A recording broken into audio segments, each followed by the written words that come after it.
This is one of those episodes I've been meaning to do for a while, but kept putting off. I want us to talk about reciprocation, especially when it comes to who makes the first move. And more importantly, becoming the kind of person in someone else's life that we often wish others would be for us. Because let's be honest, we all want kind, thoughtful people around us. But for some reason, when it comes to our turn to be that person first, we hesitate. Maybe it's fear, maybe it's pride, maybe it's past experiences teaching us to wait and see who will show up first.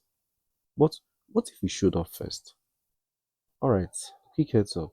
I recorded this while I was in a rural area, right by the bush actually. Some might say I was walking in nature. Some might say I was walking in nature. So yeah, you hear birds, even bugs whistling in the background. But I think it's bearable. Hopefully it even adds a bit of charm. Don't tell me you hate nature now. Relax, relax, relax. I'm just kidding. But really, I think you enjoy this one. We are at Spiral 18. What if you became the friend you wanted? Stay with me. This is sometimes curious, often confused. I'm Richard Okonwu. If you have ever felt a little out of place, you're in the right spot. Here, we explore the questions most people overlook without pretending to have all the answers. The awkward, the oddly relatable, the ones that make you wonder, am I the only one thinking about this? If you are curious enough to keep asking, you are exactly where you need to be.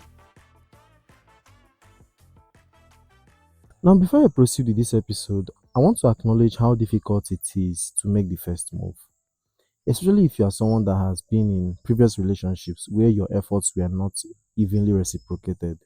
Let's say you were the one that kept showing up for your friends, you did different things for them, you were always there for them. Whenever they called you, you always picked, you took the inconvenience, you carried their burden. You felt like you were the go-to friend for them. But then when you needed their help, they were nowhere to be found. Yes, I understand how difficult it is.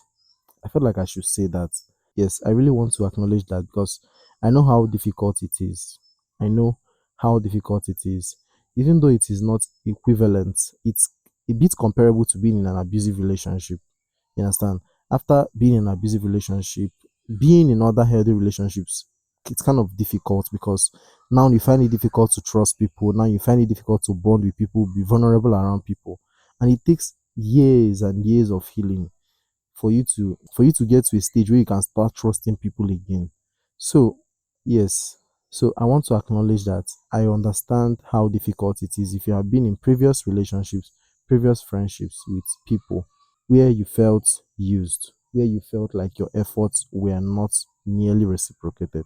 You felt like your investment in that friendship had no return. It was an investment with no ROI, no return on investment. There was nothing you got from it. Even though you and I know that you didn't get into that friendship with ROI in mind. You are not expecting it to be transactional, but still there are things that you should expect. Things that make our relationships and our friendships worth it. And I feel like I should clarify something. Please, if I make mention of relationship, I'm not talking about romantic relationships, except I indicate. Do you understand? When I say relationship, I mean both friendships, family relationship, romantic relationship, every kind of relationship that you have with people, especially friendships and family. Do you understand? Then romantic. But I'm going to be much more specific when I'm referring to romantic relationships. I felt like I needed to clarify that. So I had this friend in university. We met in 100 level. You meet all your classmates in 100 level. Not all your classmates, sha, but he was one of the ones I met in 100 level. But we didn't become friends until 200 level. I'm going to keep this my friend anonymous for several reasons that I can't explain to you right now. I'm going to keep the friend anonymous. Or should we give him a name? Should I do one of those storytelling stuff that you give the character a name? Okay, let's try. Which name should I use? Let me use a very generic name. Um, Apparently his name is non-generic. Oh. Why did I need to say that? Okay, fine. Let me find a generic name. Let's say his name was Peter. His name was Peter. That's a good name. So this Peter, I met him in 100 level, but we became friends in 200 level. We have this unwritten rule on how we use social media, right? Like a lot of people don't post after midnight. Yes, yes, you could be online by midnight. You could be online by 1 a.m., 2 a.m. if you're finding it difficult to sleep, or maybe for some other reasons. But You don't post past midnight. You don't post until, let's say, 6 or 7 a.m., except it's your friend's birthday. You understand? Those are the kind of posts that you make around 12 or 1, and it wouldn't be awkward. So we have that unwritten rule. No one actually said we should, do it that way, but it kind of feels off. And that also applies to phone calls, which means you don't call people past midnight, except you are on a special this thing. Maybe your service provider is doing a special package for maybe midnight calls or that kind of stuff. Do you understand? So aside from these things, it's actually odd to call people past midnight, except on emergencies. Which emergencies are odd because it's not expected. It's not something that happens often. Do you understand? It's a bit odd. It's not bad. I'm not saying emergencies are bad. Not all emergencies are bad. Some of them are good, but they are unexpected. I mean, that's the reason why they're emergencies, right? I don't know why I'm explaining all these things, but I just felt I needed to clarify all these things. No, I like over explaining. Please pardon my overthinking brain. With all those things being said, this my friend that we named Peter, he usually calls me by 2 a.m. 2 a.m. And if you're a student, after having a very stressful day, if you're not really doing anything in the middle of the night, 2 a.m. is very odd to call a student because you are really trying to sleep. Like that's like the time that the sleep is, very, very interesting. I don't know if interesting is the word, but you are really enjoying that sleep. Like you have even started dreaming by 2 a.m., right? Except you are reading, of course. Which a lot of people that attend night class, like if you attend night class, 2 a.m. is also a time that a lot of people that attend night class sleep.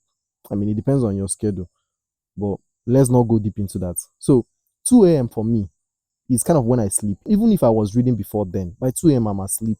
And maybe I will be awake before 6 a.m. But that time, that 2 a.m., 3 a.m., it's usually off for me. Do you understand?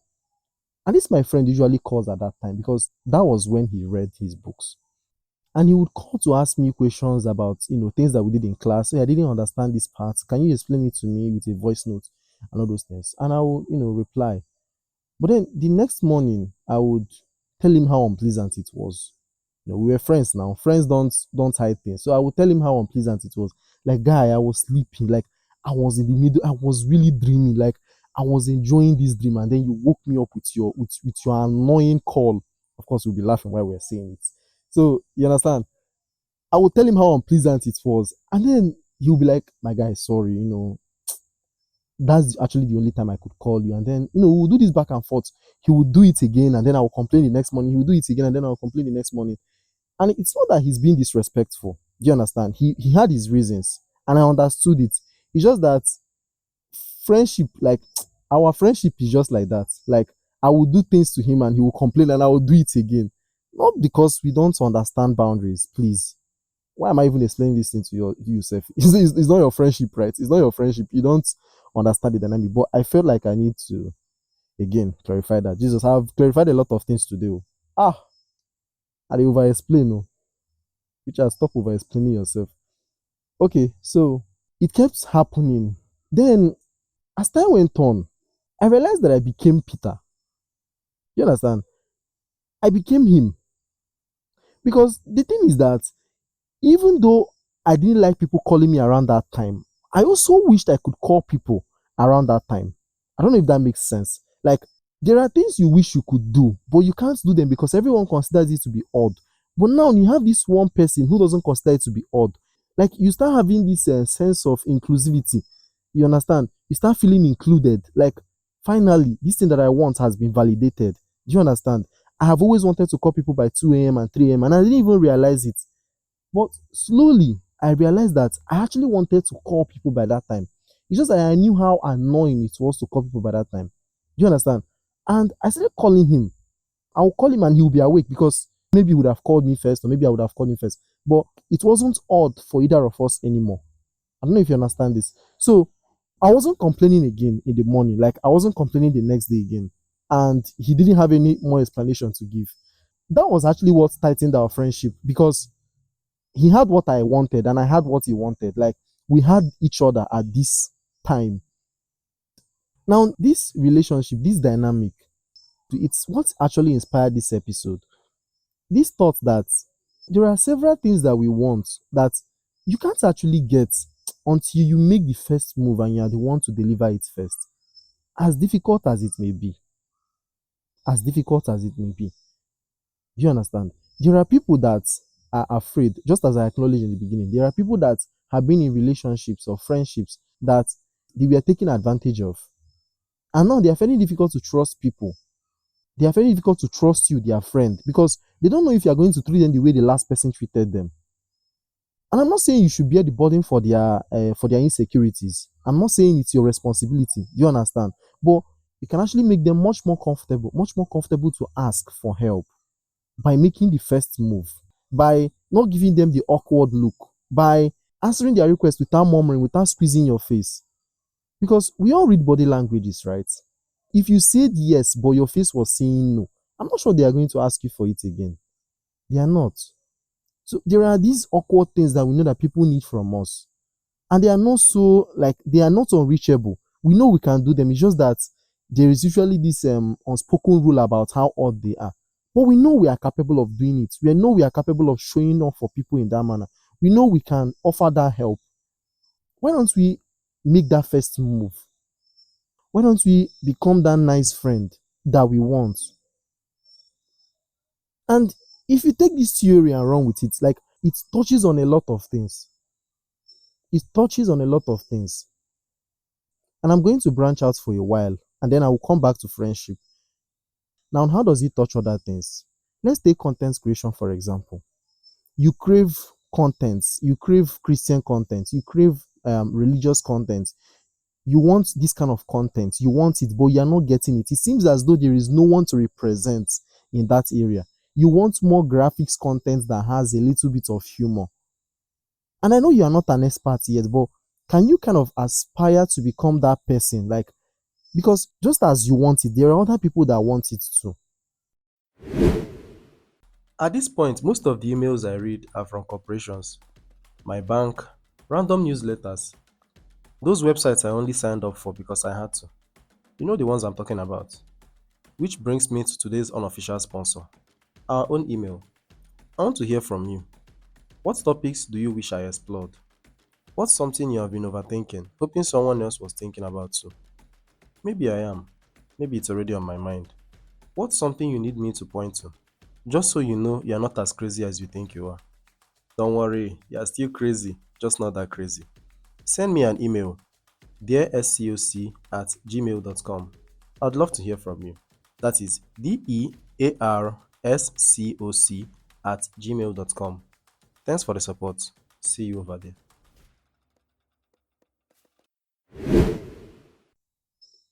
I know there are a lot of things that, me now, for example, there are different things that inspired me to start this podcast. And one of them, I don't know if I've mentioned other ones, and I'll be mentioning them, each and every one of them as time goes on. But one of the things that inspired me was that I wanted this kind of a show, one that I could just maybe put a mic in my mouth and, talk about human relationship without all the according to research stuff. I don't have anything against research. I don't have anything against, psychology. I love psychology, but I just didn't want one that was packed with research. I wanted, like, I crave shows that sound like common people are speaking. Do you understand? A common person speaking to a common person, a non-expert speaking to a non-expert. Hi, that stuff that, that I find uncomfortable. Do you also find it uncomfortable? Do you also that kind of relatability? That was what I wanted, and I'm doing it, hoping that there is someone, probably you listening to this, hoping that, like, hey, this particular thing, this thing that I am uncomfortable with, are you also uncomfortable with it? Or am I just the odd one? And it's not like I'm going to be pained or I'm going to be in agony if nobody relates to it, but relatability makes the world a better place. Now, back to the one about friendship. As I said, I became Peter. I became him. I started to disturb. But now it wasn't disturbance anymore because Peter wanted the same thing too. And I wanted the same thing. I wanted the same thing that Peter wanted. So, you see why I'm comfortable calling him Peter now, like Peter is his real name. I noticed that. I noticed it. Okay. So, I started to become him. And I adjusted my schedule. I started reading around 2 a.m., 3 a.m. It was a very good idea for me to start reading at that time. And it's thanks to Peter. Thanks to Peter. I started reading around 2 a.m. and 3 a.m. Not every night. You understand? But most of the time, when Peter would call, even if I wasn't reading at that time, I wasn't complaining the next morning anymore because I know that I was getting my fair share of it. I know it sounds selfish, like the reason why I wasn't complaining anymore was because I was getting my share of it. But that's not why. I think it had more to do with, like, now I can see things from his point of view. Now I know why he keeps calling me, because it kind of aligns. And now, I've been drawn into this habit, and I can, like, we are now in the same realm. We are now in the same level. It didn't feel like he was disturbing me. I didn't feel like I was disturbing him. And the truth is, when I started calling him, all the times that I called him, he never complained. He never complained. Even in the nights he was not reading, even when he was not awake, like, I could hear from his voice that he's just waking up from sleep.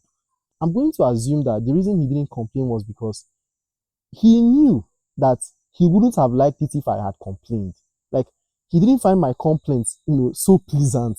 Even though we made it was a joke. It was supposed to be funny, but he just wished it didn't exist. I don't know if that makes sense to you. So back to what I said earlier. I feel like this is kind of a call to action. Hmm? Why don't you become the kind of friend that you wish you had? Why don't you become the kind of friend that you wish you had? Why don't you create the kind of content that you wish existed?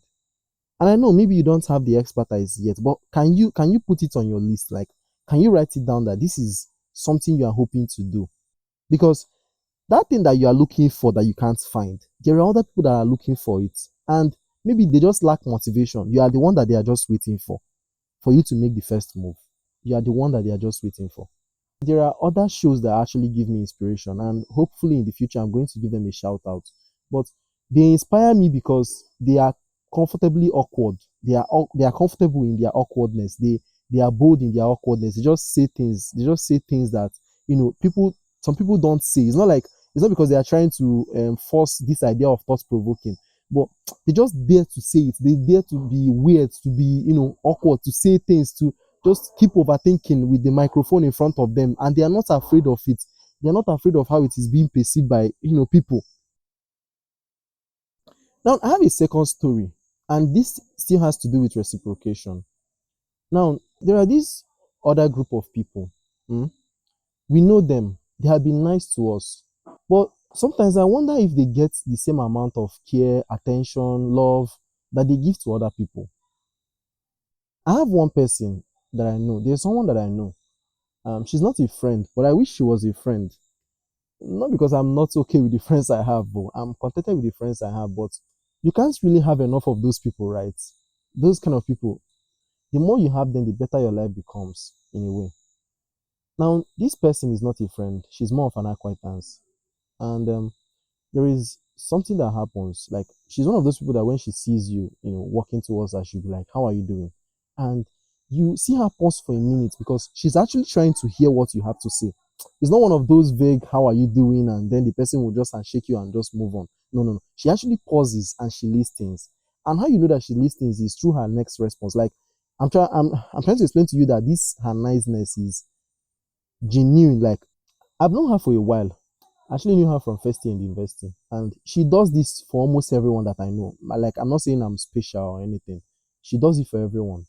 And I kept wondering, like, she's one of those people that will make you to question their positivity. You look at them, smiling, and you are like, there's no way someone is this happy all the time. She must have some bad moments. There's no way she's always this happy. I had my own doubts in the beginning, but man, I decided to let it go because it's not what it's. What am I trying to prove, really? But I started to pay attention to a different aspect of her niceness, because there were a couple of times that I was walking towards her and she didn't see me first. Do you understand? I was the one that saw her first, and I could see that her face was tense. She looked upset. She looked angry. But then the moment she looked at me, like the moment we made eye contact, she started smiling. When I first saw that, I was still a skeptic then. The first thought that came to my mind was, why is she pretending that she's happy? But when I thought about it a second time, when I decided to see it from a different angle, do you know what I considered? I considered, what if she's just trying not to be a burden? What if she's trying not to be a burden? What if she's trying not to make it awkward to ask that question. Just like my friend Peter, the time I started calling him to, he didn't start complaining because he knew that wasn't what he wanted. What if the reason why, this girl always smiles whenever you make eye contact with her is because she doesn't want to become a burden? She doesn't want to bother you with her own problem. And I don't know if you have those kind of people in your life, but I think they need much more attention. They need much more attention because the thing is, all these things that we crave, all this niceness, all this kindness that we crave, from other people want it too. Nice people need nice people too. Genuine people need genuine people too. People that show up for other people, they want other people to also show up for them. They might not demand it. And you see these people that always go out of their way to, do awesome things and do wonderful things for people, always acting selfless. Those are usually the people that want the most, but they find it difficult to communicate because they don't want to become a burden. They're like this person that takes off burden from every other person, but they don't want to lay the burden on another person. And that makes it difficult for them. Like, I'm not the one that asked her to pause for a minute and hear how my day went. So I asked myself, why don't you start asking her more often? Like, how are you doing? And also pause. But I couldn't beat her. At a point, it seemed like it was a competition, and I let her win. Seriously. Like, but I still asked my own, and I still waited. I wanted to know how she was doing. And having seen this kind of people in my life, having this kind of people as friends, and they are the ones that people usually take advantage of the most because people take this their care, this their kindness. People take it for granted. They're like, look at this mugu, look at this person. She's always caring about people, always carrying people's matter on her head. Doesn't she have her own problem? She the only one that is nice in this world? And they take advantage. They even use them to, they have side talks, they have the backbiting, see very vile and stupid things about these people that are just trying to be kind and nice to them. Take it for granted. The moment that this person comes to them, when this person comes to them and asks, how are you doing? They put on a very smiley face and be like, yeah, I'm doing fine, because they're just pretending. They're just trying to, I don't know how to explain it. But the moment that this person that is being kind to them walks away, they'll be like, look at that one. Look at that one. She thinks she's the only one that is positive in this world. Every time she's always faking. She's always trying to pretend like she doesn't have any problem in this world. And I don't think that's fair. And as I said, nice people need nice people too. Nice people, they need nice people too. So yes, I didn't expect myself to become Peter, but it happened anyway. But it happened. I became him without expecting it. Hmm? So I ask again, what if you became the friend you wanted? Show up for them. Make the first move. Show them that they can trust you. Not because you are trying to manipulate them. Please don't do that. Don't worsen their insecurities. Don't end their trust and then dispose it in the trash. Don't do that, please. Don't do that. Nice people need nice people too. Hmm? See that your friend that is always calling you, that is always checking up on you. They are the ones that is always making the first move, but you are the one complaining. This my friend, they have not called me, they have not contacted me, they are always snubbing me on social media. Which move have you made? If you have put effort, please, I don't have anything on you, but you can't say that you want something from this friend, you want something from this friendship, you want them to show up for you when you are not ready to show up for them. Eh? Nobody is responsible for it separately. Like, friendship is a two-way thing. You can be the one to make the call. Who is that friend that you have intentionally not called because you are expecting this friend to be the one to call you first? And call them. And call them. So thank you so much for listening. Don't forget to follow on Instagram. And I have a question for you. You can drop it as a comment either in the app you are listening on Instagram. What is one thing, just one thing you want from people? You want from people, but you don't know how to ask for it because you know how awkward it's going to make you look. Let me know about it in the comments. And also, I forgot. Tell me what you want to do about it. What do you want to do about that thing? What's your next move? All right. Thank you so much for listening. Until next time, stay curious.